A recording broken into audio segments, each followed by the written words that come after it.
We're left at 818, second paragraph. We're speaking about taking control of one's natural senses. So he spoke about speech, about sight.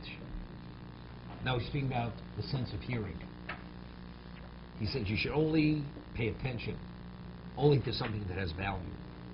Something that has no value, although the information is innate information. There's nothing wrong with the information. Unless it has relevance to your life, you should not pay attention to it. You should seal your ears from listening to anything which is not a necessity.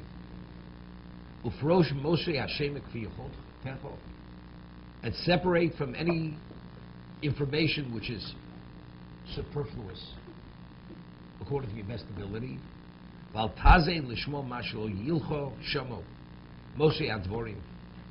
And you should not pay attention to anything which will not be beneficial to you. I mean, Moshe Advorim, which is something which is superfluous speech, which even that, lies, harachilus, tail-bearing, loshen horo, frosh mashivichol, lahamros elokim. Remove yourself from something that will cause you to defy Hashem. Lazov mitzvos of mini hazemer, v'anibun v'aschok v'arino. And it will cause you to abandon the mitzvos.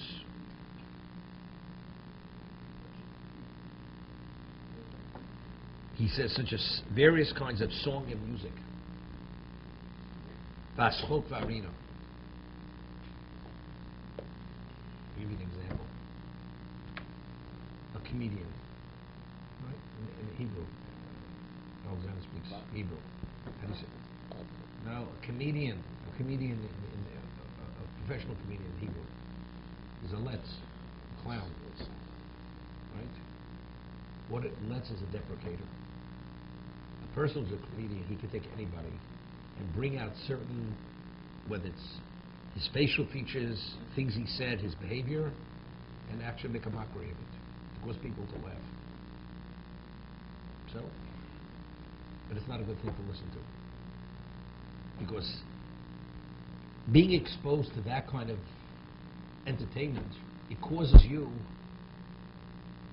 to see things and perceive things in a very similar manner. You know, the Gemara tells it. There's one Tainus, which we once studied here many years ago, where there was a Tana. He sees a person, and this Tana, that day he felt very elated in Torah, and he goes and he sees a person and he says to the person, I've never seen such an ugly person in my life. That's the comment he made.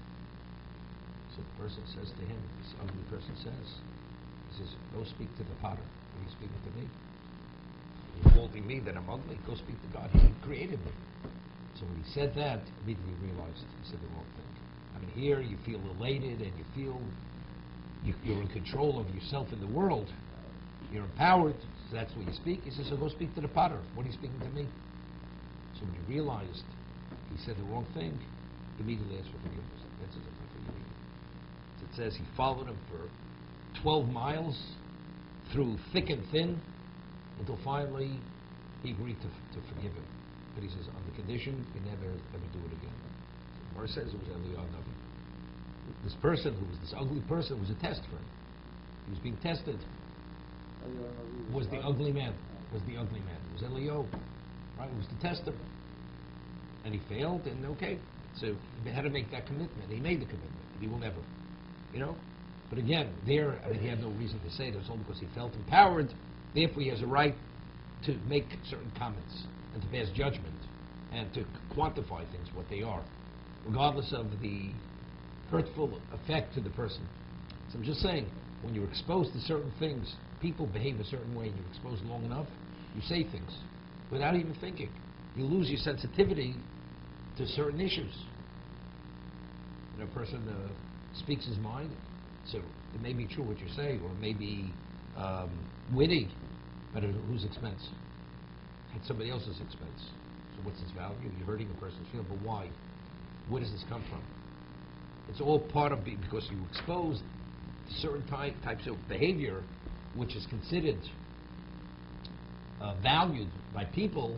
Therefore, we behave this way. It's witty, and therefore, when you feel you've said something which is wise and insightful, regardless of the consequence, you speak that way.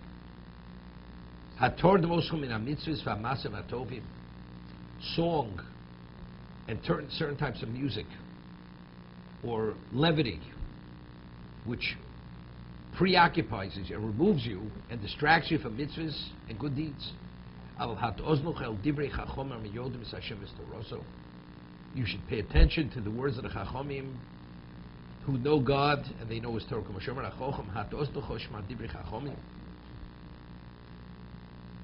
He says, incline your ear, hear the words of the wise.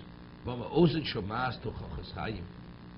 attentive ear listens to the rebuke of life.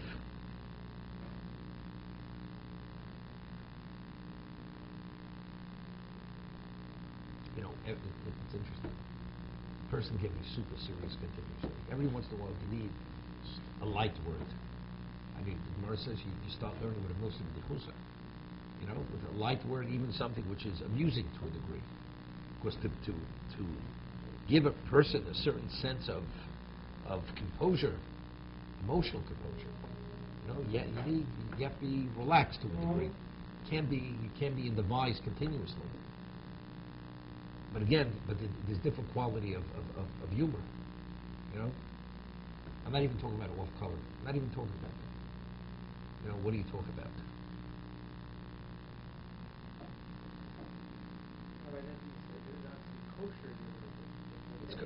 He's saying even it's kosher. He says you stay away from it. We're talking about abstinence here. This is training yourself in many aspects of your life. Even what's permitted, because even what's permitted if you don't listen to, then you take control of your life.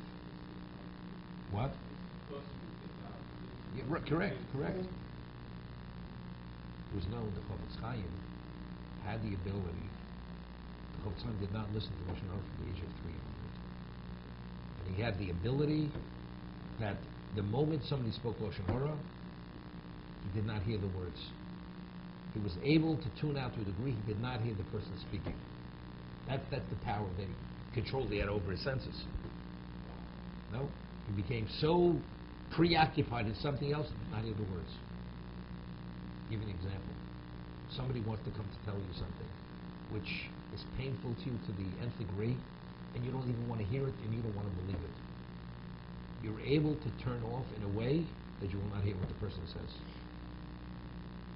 Because the pain, it's like, you know, a person, I'm to psychiatry, you know, amnesia. When the brain cannot take something, it's so painful, it just shuts down. The mind just shuts down. And therefore, you forget everything. Because it cannot, it's too overwhelming. Is it an answer to read a newspaper? We're not talking prohibition here. We're talking about what should you read, what should you not read. If you're in business, you should read what you have to read. But all the other stuff, it's not healthy stuff. It's truly not healthy. You open any newspaper, unless it's a Wall Street Journal, other papers, you know. So you go to the barber shop, you see regular newspapers, not magazines. You can't even touch it. It's pornographic pictures in it. Ordinary newspapers, what at one time didn't have it. The answer, of course, that's society today. That's what sells. That's what they're looking for. But even the news that they say, what do you read about there?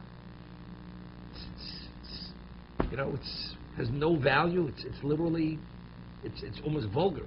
That's the information they're telling you. Who's interested in this? You know, you're interested. They just dredged the sewer up on 42nd Street, and what they pulled out of the sewer, and how many pounds of waste. Are you interested in that? And the degree of stench. Are you interested in hearing about that? That's exactly the information they give you in the newspapers today. To be continued.